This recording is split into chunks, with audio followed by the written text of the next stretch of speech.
各位网友，大家好，欢迎来到包明说。台湾海峡的较量，让纸老虎的形象充分暴露。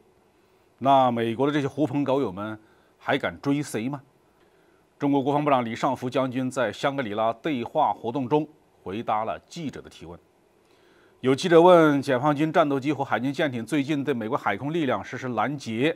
而且就在会议期间，美国和加拿大的战舰在台湾海峡遭到了解放军的拦截。动作是不是危险而且不专业呢？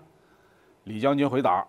美加战舰在台湾海峡的航行不能被视为无害通过，而是挑衅。外国军队应该在离家更近的地方管好自己的事儿。我们不太清楚，在西方媒体的眼里，什么样的拦截才是专业的。就拿这一次发生在台湾海峡的拦截事件说事儿。美国的伯克级驱逐舰中原号和加拿大的护卫舰蒙特利尔号一起穿过台湾海峡，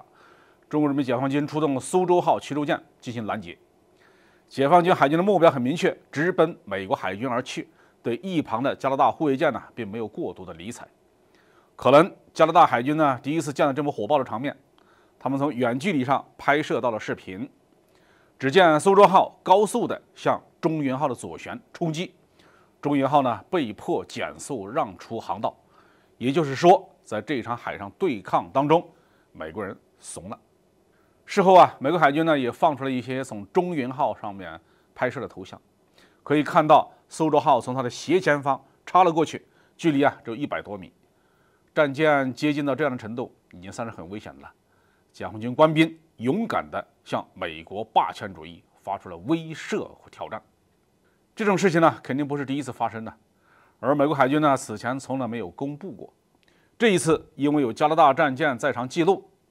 才让人们看到了在台湾海峡中美两国海军的真实的对抗场景。另外呢，我们注意到美国海军公布的影像中的一个细节：中原号的前甲板是锈迹斑斑，显然是维护保养很一般。虽然战舰远航之后总会有些地方生锈，但是前甲板在很大程度上是战舰的脸面，对它的保养不仅仅是技术问题，更是军容军纪和士气问题。放任前甲板生锈也部分的体现了美国海军如今的现状。这样的场景或许能够解释为什么在最近几年，美国一直鼓动着欧洲海军强国派战舰到东亚地区来，配合美国海军一起向中国挑衅。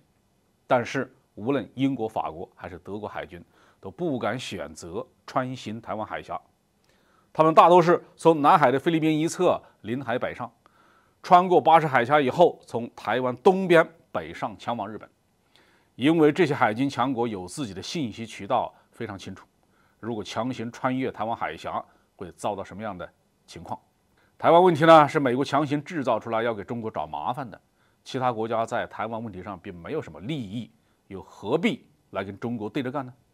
何况如今欧洲国家的军舰制造成本是越来越高，海军的规模是不断的萎缩，而中国海军是蒸蒸日上。在这种情况下，如果发生了碰撞事件，欧洲海军承受不起，而解放军无非是就近修理。李尚福部长对媒体的表态意味深长，各国确实应该在接近中国领海的时候管好自己的飞机和军舰，不要无事生非。中国海军在台湾海峡拦截美国海军的这段视频公布以后，一些反华分子利用它来大做文章，在国际媒体上指责中国海军充满进攻性，拦截动作不专业等等，这只不过是逞口舌之力。绝大多数国家都会从这次拦截行动中认识到中国人民解放军的实力、勇气和战斗精神。在别人的家门口舞枪弄棒秀肌肉，迟早会被修理。看看再往后强行穿越台湾海峡这种事情，还有几个人肯跟着美国人冒险？好，这期话题我们就说到这里。